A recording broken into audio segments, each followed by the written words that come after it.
Hello students, 11th class mole concept हमने करवाया था बेटा केमिस्ट्री में। अगला जो टॉपिक है ये है मोल कॉन्सेप्ट इन सॉल्यूशन। हमने लगभग 2 या 3 वीडियो आपको सिर्फ न्यूमेरिकल के ऊपर करवाया बेटा मोल कॉन्सेप्ट के, और ये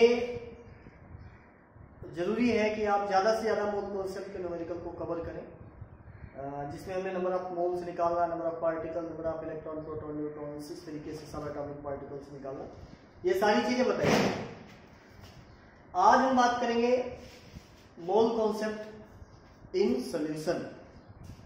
तो बेटा सॉल्यूशन के बारे में सुना होगा, लेकिन कि थोड़ा सा हम डिस्कस करेंगे सॉल्यूशन। सबसे पहले कि सॉल्यूशन क्या है। सॉल्यूशन क्या होता है? होमोजेनियस मिक्सचर ऑफ 2 और मोर कंपोनेंट्स। होमोजेनियस मतलब कि एक ऐसा मिक्सचर जिसमें हर जगह सभी कंपोनेंट की परसेंटेज क्या हो, सभी कंपोनेंट की अमाउंट क्या हो, सिमिलर हो, उसको हम कहेंगे होमोजेनियस। तो 2 या 2 से ज्यादा चीजों का जब होमोजेनियस मिक्सचर बन जाता है तो उसको हम क्या कहते हैं? सॉल्यूशन। अगर 2 कंपोनेंट प्रेजेंट है बेटा, इफ 2 कंपोनेंट इज प्रेजेंट, तो उस सॉल्यूशन को हम कहेंगे बाइनरी सॉल्यूशन। क्या कहेंगे? Binary solution. Here by means 2। By किसके लिए आता है? 2 के लिए आता है। तो बाइनरी सॉल्यूशन मतलब जिसमें सिर्फ 2 कंपोनेंट प्रेजेंट हो।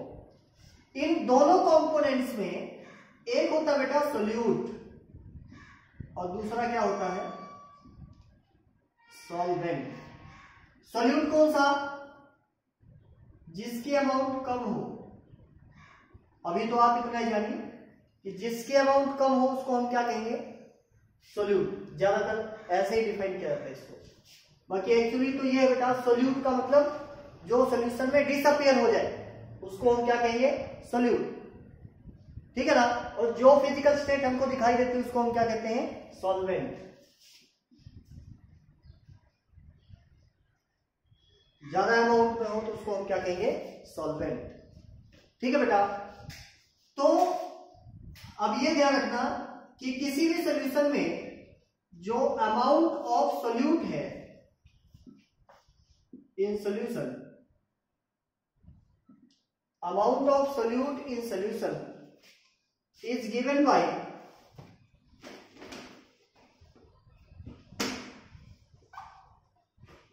is represented by some specific units.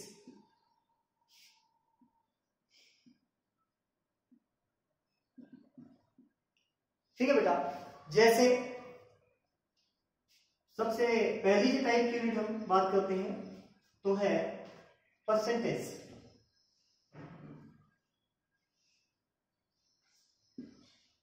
Percentage का मतलब, इसका फॉर्मूला सबको पता होगा। परसेंटेज का फॉर्मूला क्या होता है? Given amount by total amount into 100। ठीक है बेटा। तो ये ध्यान रखना, परसेंटेज जब भी किसी सॉल्यूशन में बताई जाएगी, किसकी बताई जाएगी? सोल्यूट की। और टोटल अमाउंट में आप क्या लेंगे? सोल्यूट की अमाउंट प्लस सॉल्वेंट की अमाउंट। जैसे मैं कहता हूं बेटा, एक एग्जांपल देता हूं कि 50 ग्राम साल्ट डिसॉल्व इन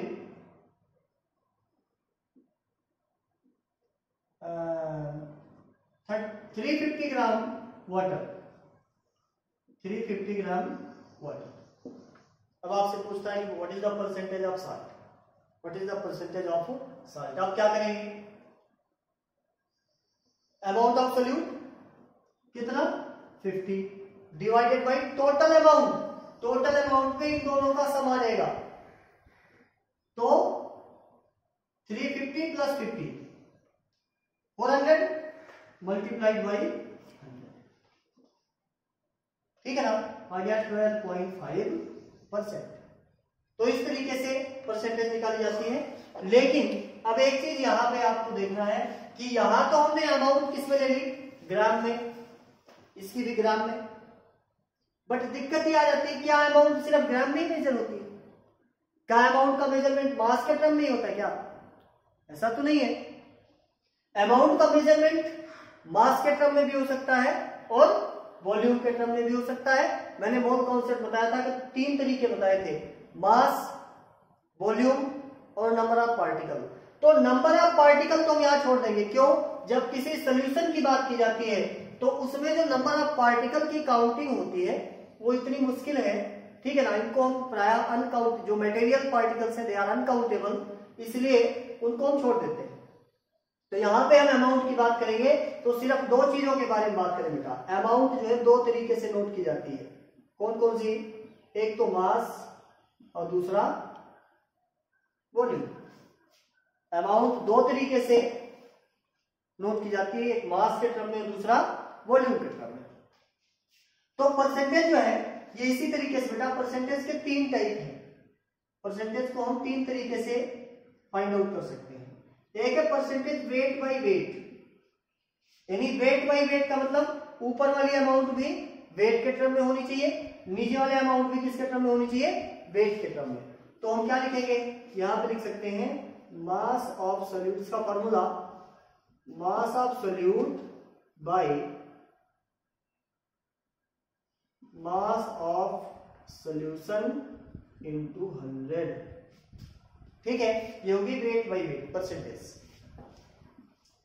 दूसरा type weight by volume, weight by volume. अब इसमें देखो, ऊपर क्या लिया हमने? वेट, नीचे क्या लिया? वॉल्यूम। तो ऊपर सोल्यूट लिया जाता है तो अमाउंट ऑफ सोल्यूट को तो हम किसके टर्म में लेंगे? मास के। तो मास of solute in gram divided by, अब नीचे क्या है? वॉल्यूम, तो लिखेंगे वॉल्यूम ऑफ सॉल्यूशन इनटू 100। और ये वॉल्यूम किसमें होना चाहिए? मिलीलीटर में। लीटर में नहीं लेना भाई, इसमें लेना है मिलीलीटर में। तीसरे टाइप की परसेंटेज वॉल्यूम बाय वॉल्यूम, यानी दोनों जगह क्या लेना है? वॉल्यूम लेना है। Volume of solute bye volume of solution into 100। तो ये तीनों फॉर्मूले किसके होंगे? परसेंटेज के। ये पहला मेथड है। किसी भी सॉल्यूशन में सोल्यूट की अमाउंट को रिप्रेजेंट करने के लिए ये एक परसेंटेज मेथड है जिसके द्वारा आप रिप्रेजेंट कर सकते हैं। दूसरा मेथड बेटा,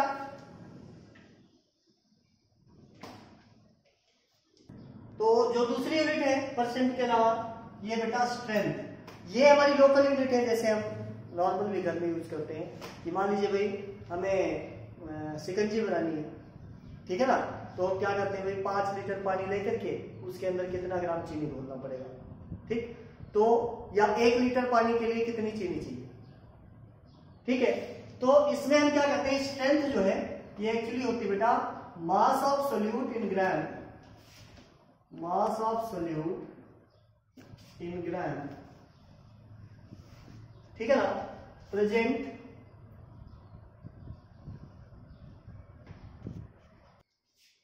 mass of solute in gram present per litre of solution, ठीक है। फॉर्मूला क्या होगा बेटा, strength is equal to mass of solute divided by volume of solution, volume of solution. और ये किसमें होना चाहिए, लीटर में भाई। अगर मान लीजिए ये ml में होगा तो स्ट्रेंथ का फॉर्मूला क्या आ जाएगा, मास of solute divided by volume of solution If it is given in term of milliliter, then you have to multiply it with 1000. ठीक है ना? तो ये हो गया स्ट्रेंथ का फॉर्मूला। इसके बाद नेक्स्ट है मोलरिटी। ये थोड़ी स्टैंडर्ड की यूनिट्स आ गई। मोलरिटी, अब इसमें अब तक आपने देखा there is no any use of mole concept. इन यूनिट्स में मोल कॉन्सेप्ट का कहीं कोई यूज नहीं है। अब जो यूनिट्स आएंगे इसमें मोल कॉन्सेप्ट आप यूज करेंगे।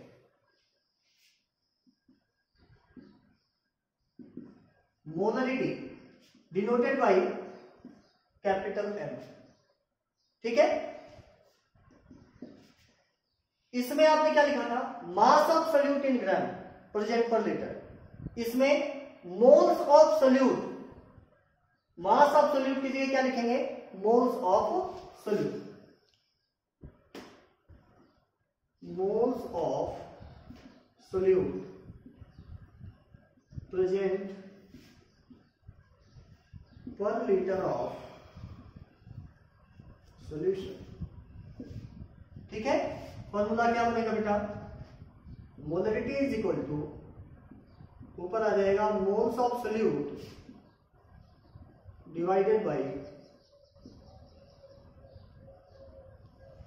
Volume of solution. अगर ये मिलीलीटर में है तो ऊपर क्या करेंगे? 1000 से मल्टीप्लाई। लेकिन अगर ये लीटर में होगा तो मल्टीप्लाई करने की जरूरत नहीं है। ठीक है, और ये भी ध्यान रखना बेटा, द मोलरिटी टर्म में ध्यान रखना सोल्यूशन। कभी आपने देखा हो किसी भी लिक्विड को जब आप गर्म करते हैं, दूध गर्म करते हुए देखा होगा, एक बात छोड़ के थोड़ा भूल जाओ ना, सारा बाहर आ जाता है। क्यों? क्योंकि लिक्विड को जब गर्म करते हैं तो उसका वॉल्यूम बढ़ता है। वॉल्यूम क्या होता है? बढ़ता है। तो ध्यान रखना, अगर मोलरिटी का कोई भी सोल्यूशन है उसका टेम्परेचर बढ़ाएं तो टेम्परेचर में आपने क्या लिया? वॉल्यूम। जब आप टेम्परेचर बढ़ाएंगे तो वॉल्यूम बढ़ेगा, और वॉल्यूम बढ़ेगा तो मोलरिटी क्या हो जाएगी? घट जाएगी। ठीक है ना? यानी टेम्परेचर बढ़ाने से या सोल्यूशन को गर्म करने से मोलरिटी क्या हो जाएगी?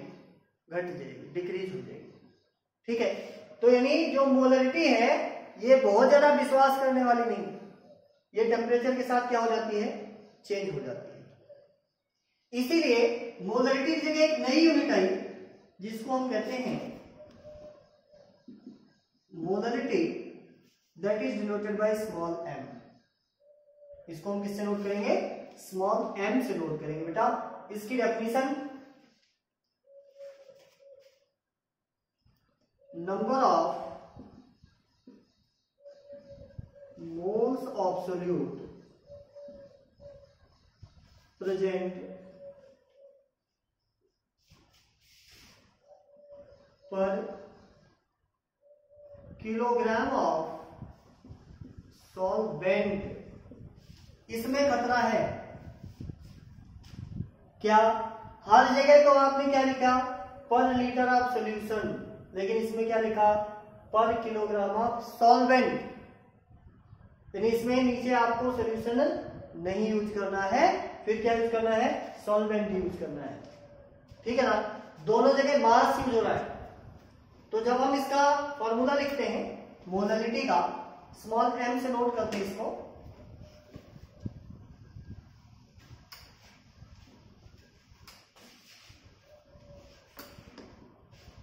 Small m is equal to क्या हो जाएगा? Number of moles of solute divided by, क्या लिखा था हमने? पर किलोग्राम ऑफ सॉल्वेंट। तो नीचे क्या लिखेंगे? मास ऑफ सॉल्वेंट, और वो भी किसमें? किलोग्राम में। अब एक चीज बताओ, क्या किसी चीज को गर्म करने से भाई वॉल्यूम तो बढ़ जाता है, क्या मास भी चेंज होगा? ऐसा तो बहुत बढ़िया काम हो जाए भाई, है ना? 10 ग्राम सोना लेके आओ और उसको लेकर के गर्म कर दो, 50 ग्राम हो जाएगा। कितना बढ़िया काम होगा। नहीं, मास कभी भी गर्म करने से चेंज नहीं होता। ठीक है ना। जब हम चीजों को गर्म करते हैं तो पार्टिकल्स के बीच की दूरी बढ़ती है, मॉलिक्यूल्स के या आइटम्स के बीच की दूरी बढ़ेगी, वो फैलेंगे तो वॉल्यूम तो बढ़ जाएगा, लेकिन मास तो उतना ही रहेगा। तो इसीलिए जो मोलिटी है इसके ऊपर टेम्परेचर का कोई इफेक्ट नहीं पड़ेगा, यानी unaffected by temperature, unaffected bye